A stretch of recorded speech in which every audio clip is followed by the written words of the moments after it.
One of the great things about having the opportunity to go to woodworking shows is looking for cool new products. So I'm going to take this opportunity to show you a product I found at the recent show in Las Vegas, 2015, AWFS. It was a great show.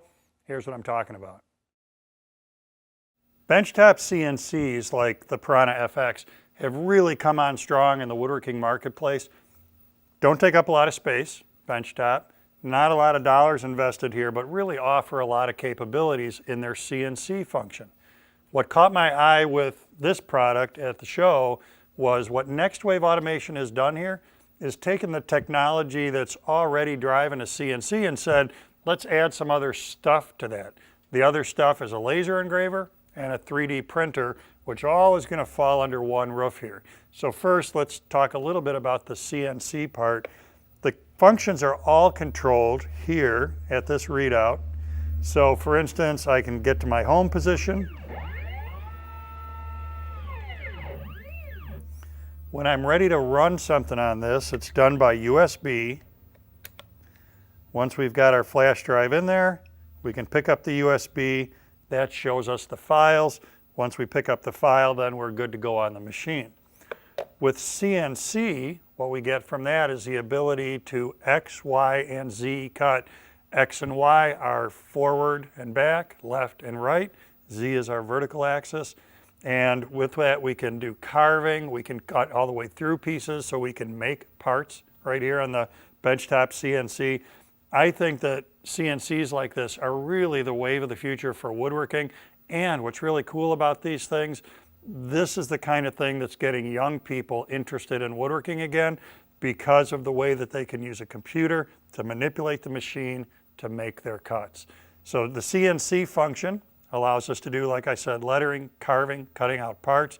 When we want to change, what's going to happen is we're going to take our Z up a little bit. Here, I've currently got a router bit installed and a 1/4 inch collet. What'll happen is the router bit comes out, the head that we want to use goes in. Going to do a few changes here, and then we'll come back and look at our laser setup. Our other modules, our other heads, like the laser module here, are going to simply go right into that 1/4 inch collet. So the router bit is out. We insert that, and then I would grab my collet wrench and make sure that this is nice and tight so it's not going to fall out of there. And our laser cord is going to plug into our smart brain center over here to drive that.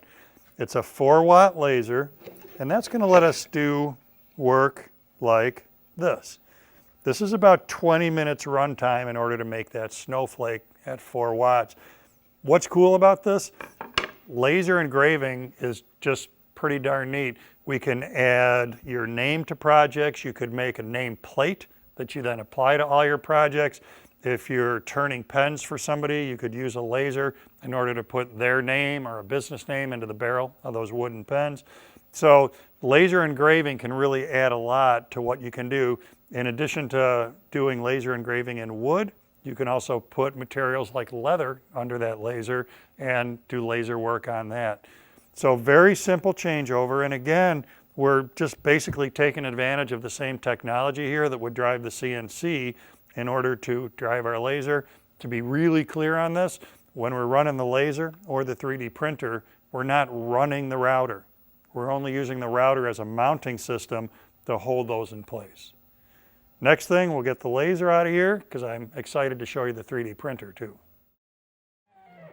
For the 3D printing, what you can see here is the router is still in place.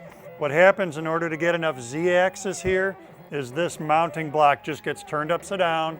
Then we use the router again as a carriage for the 3D printer. The printer itself, the head, is being fed off of this spool of filament. Now here on the machine, what happens is we do make another addition here. That's a glass plate. So we have a nice dead flat surface to do the printing on. The masking tape is going to allow us to separate the 3D print from the glass when this is all done. So here in this Next Wave Automation Piranha FX, we've got our CNC capabilities, laser capabilities, 3D printing capabilities, One of the things I think is really cool about the possibilities of 3D printing in the shop would be to print a prototype instead of building a prototype.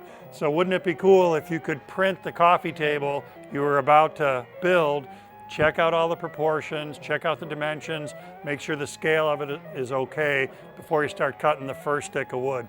A lot of stuff under one roof from this machine, and that's why it caught my eye at AWFS.